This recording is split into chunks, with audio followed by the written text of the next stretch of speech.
Hello, beautiful people. Need to know TV, friends, and family. Like, comment, share, subscribe, hit the notification button on all your devices. We're going to talk about placement.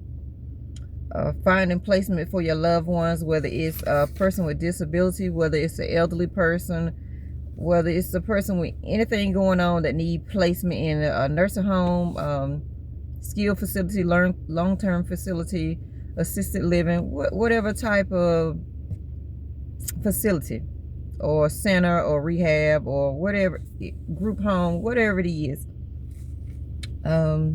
Just things you might want to look out for your family member or your loved one when you in the market for looking for a placement.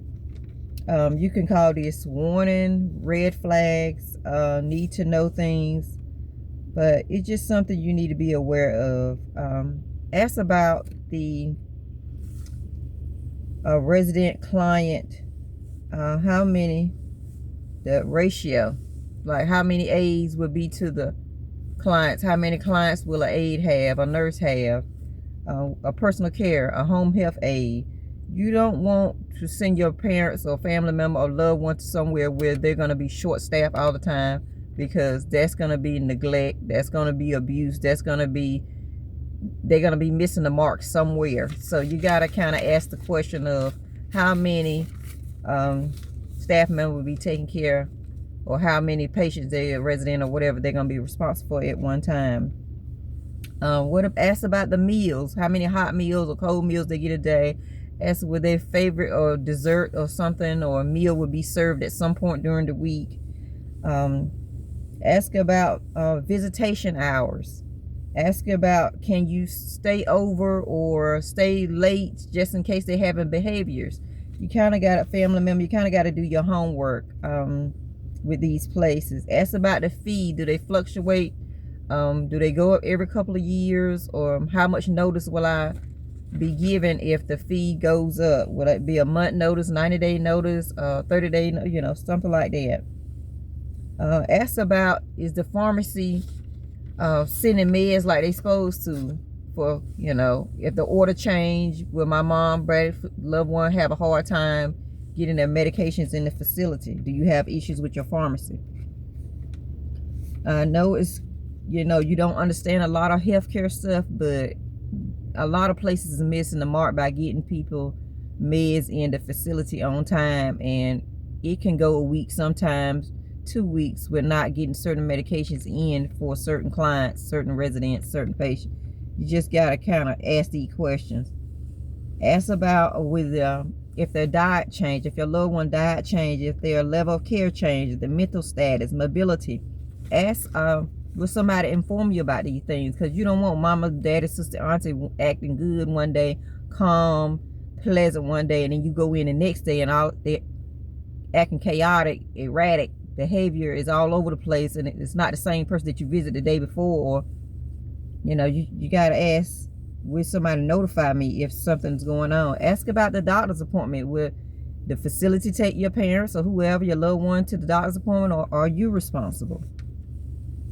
Ask about, how do they handle abuse allegations? If someone hits your mother, father, loved one, how would that be handled? How soon will you be contacted? It would be a week, day of, 2 weeks later, 3 weeks later, a month, or will it be after you see the doctor, or will I be called to the hospital when they go get evaluation? Ask what that process is, because you never know. Things happen all the time and people have reflexes, and a resident client that's bad might hit a staff member, and a staff member might lose it one day and hit back. So that's abuse, regardless of whether it's your reflexes or not. You have to ask, how is this facility, place, center, whatever it is, how are they going to handle that situation? Okay. What about safety devices? You need to ask about, do they door alarms work? Do they window alarm work? Do they bed alarm, chair alarm work? You need to ask, just overall, the system, does it work? Do you have anything that's not working? Do the call bell system work? Do the call bell system at the desk? Do the bell, every bell work? Or wherever your family member, loved one is going, the location, Does it work in their room? Because you're really concerned. Does it work in their bathroom? You don't want them to get in the bathroom and the call bill's not working.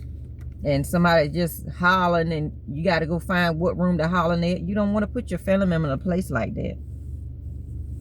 Look around and see if the place is up to date. You know, if it's outdated and, you know, the windows are painted shut or nails shut and you can't lift them up and doors hanging off the hinges and paint is peeling, that might be a place you want to walk away from. Because if they ain't got time to invest in a building to try to like surprise you and impress you, they probably ain't got time to take care of your loved one.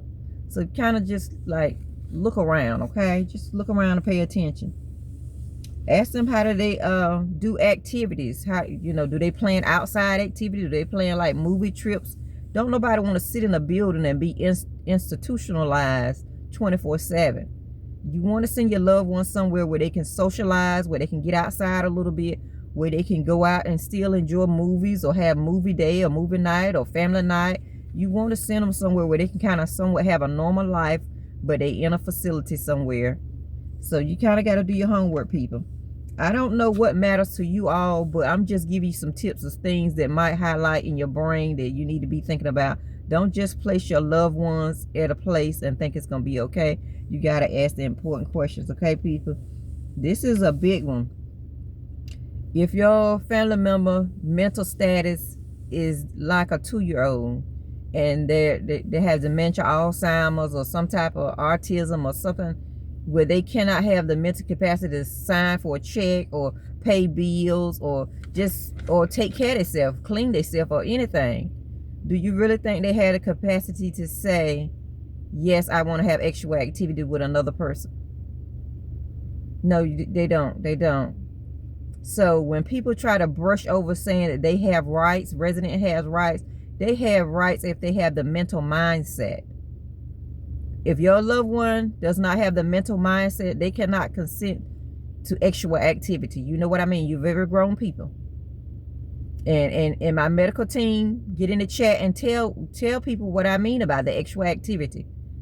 If it's a man or a woman that got the right mind, and then it's a man or a woman that don't have their right mind, and the person with the right mind take advantage of the other person that don't have their right mind, that's abuse. That needs to be reported immediately. Don't nobody need to be walking around and that's not that person's husband and that's not that person's wife. This is just somebody they found to prey on. And staff is just sitting there and let it go on. You're wrong. You should be fired. You should be terminated. You should be turned into the state. This is not okay. No way, shape, or form. And if you're management and you know about it and you're hiding and you're trying to cover it up, it will come to the light. Because what you have in the dark and you trying to save your job, it will come to the light. Any type of abuse, it does not matter. And you cannot sugarcoat it with saying they have rights. Yes, they do have rights. They do have rights. Yes, they do. Yes, they do. And even the ones that do not have the mental capacity, the staff has the right to protect them. The staff should be removing them. When the staff sees something that's out of order, you should remove the person from harm's way. Not continue to let it happen, because the person that got their mental mindset has behaviors when he or she don't get what they want. So you're going to let them prey on the person that has mental delays. That's not okay. In no way, shape, or form. Think about if that was your mother or your father. Would you want somebody to abuse your mother, father that has mental delays in some way? It could be autism. It could be any kind of disability. It could be dementia, Alzheimer's. It could be anything. Anything that messes with the mental capacity. We got to wake up, people. We got to wake up. Okay? So don't let these managers hide behind they got rights. Y'all got to be smarter than that. I don't care if you NA1, a housekeeper, if you see something, or kitchen help, you see something, you RN, a LPN, you say something, you document it. Don't let them skip past, because I'm telling you, when state get a hold of the complaint, they're going to track down everybody that worked in that department. They're going to track down everybody that signed papers that said they took care of them people. And you're going to be gone. And you're going to be charged with a crime. You don't have to touch the person to commit the crime. You have to be there. Just like when somebody rob a bank and you're driving a car, you sitting up, y'all all going to get charged. So if you don't want to get charged and you don't want to, you better speak up. I'm just telling you, this goes on. This ain't no new news. For all you healthcare people that have been in the game 10, 5, whatever, 20 years, you know what I'm talking about. So we're not going to play like we do not know what's going on at these facilities. Okay? I'm just trying to be serious as I can to let you know. Just cover yourself. Just cover yourself, because nobody can pay your bills. I want to leave you with this. Always tell the truth. Don't take shortcuts. Don't allow nobody to rush you and find a placement for your family member. Think about it. Don't go buy a pretty beautiful brochure. Like your mama used to say, what always look good ain't good for you. You know, your parents, your grandparents may say some stuff like that. Take your time when find a placement for your loved one. Because when they get used to a place and you feel like that's not the place for them, give it 3 months to 6 months to a year. Because if you uproot them and they already have a routine, it could be behaviors and things like that that's going to start with them. They're going to start getting confused from moving from facility to facility. So try to pick the one and just go to different ones. Don't go all of them at the same time. Go to one and go different times. Like if you go visit one facility a week at different times, in the morning, lunchtime, at nighttime, bedtime, during game time, during evening. Go at different times so you don't get confused. And then the next week, try another facility. Then the next week, try another facility. Try 3 to 4 different facilities within, you know, your living range, so you can visit and pop up periodically. Because that's the thing. A lot of people don't pop up and check out and see what's going on. And a lot of stuff going on, you just put them in there and forget about them. Don't put them in there and forget about them if you can help it. I know life get busy, but you need to pop up every now and then. Okay? Because once people get in their mindset, oh, they don't care about mama, they don't care about it, they don't care about this person, they never have visitors. That's where people start being neglectful. I hate to say it, but it's the truth. So please do your homework at these facilities as much as you can. Don't let anyone rush you. Thank you. Like, comment, share, subscribe, hit the notification button on Need to Know TV. And I just gave you a brief overview of how you go about finding a facility or center or placement for your loved ones, and things that you can ask or things you could be looking at. Look at the ceilings, look at the windows, look at the floor, look at the carpet. If it has a bunch of spots in the floor, they don't have good cleaning techniques. If they have a bucket in the middle of the floor and the ceiling is roof, it's leaking, red flag. You know, look around, because people should take pride in where they work at, where they live at.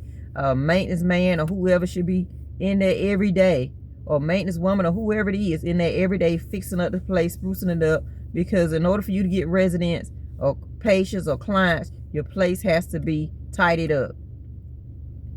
Thank you for joining me. I hope this helps some people out with finding a placement for their loved ones. I may post another one similar to this, but I just wanted to put this out here so that you can have something to kind of go by. Thank you for joining me at Need to Know TV. Like, comment, share, subscribe, hit the notification button on all your devices, and I'll try my best to keep you updated on life. Thank you.